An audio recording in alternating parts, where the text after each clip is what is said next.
പെട്ടിമുടിയിലെ കൊടും തണുപ്പിൽ പുതച്ചുമൂടി ഒന്നുമറിയാതെ ഉറങ്ങിയിരുന്നവരുടെ കമ്പിളി പുതച്ച നിലയിലുള്ള മൃതദേഹങ്ങൾ മണ്ണിൽ നിന്നു കോരിയെടുത്തപ്പോൾ കണ്ടുനിന്നവർ തകർന്നുപോയി.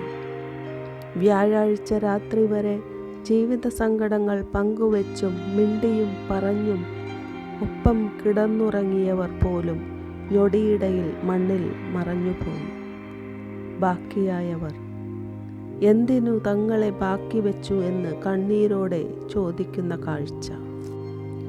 കാട്ടുമൃഗങ്ങളോടും അട്ടയോടും മല്ലിട്ട് തേയിലത്തോട്ടത്തിലെ ജോലിയിൽ സംതൃപ്തി കണ്ടിരുന്ന തൊഴിലാളികളാണ് ഉരുളിൻ്റെ രൂപത്തിലെത്തിയ വിധി തട്ടിയെടുത്തത്. ഒന്നു നിലവിളിക്കാൻ പോലും കഴിയും മുമ്പേ എല്ലാം കഴിഞ്ഞു. 4 ലൈനുകളിലായി 30 വീടുകളിൽ താമസിച്ചിരുന്ന 79 പേരിൽ 66 പേരെയാണ് അപകടത്തിൽ കാണാതായത്. ഇതിൽ വെള്ളിയാഴ്ച വൈകിട്ടുവരെ 15 പേരുടെ മൃതദേഹങ്ങൾ രക്ഷാപ്രവർത്തകർ കണ്ടെടുത്തു. ബാക്കിയുള്ളവർ മണ്ണിനടിയിലും സമീപത്തുമുള്ള പുഴയിലെ ഒഴുക്കിലും പെട്ടിരിക്കാനാണ് സാധ്യത.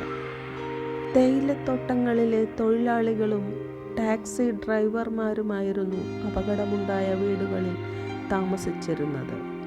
മണ്ണും വെള്ളവും ആർത്തിരമ്പി വരുന്ന ഒച്ചയിൽ നിലവിളികൾ പോലും അമർന്നുപോയി.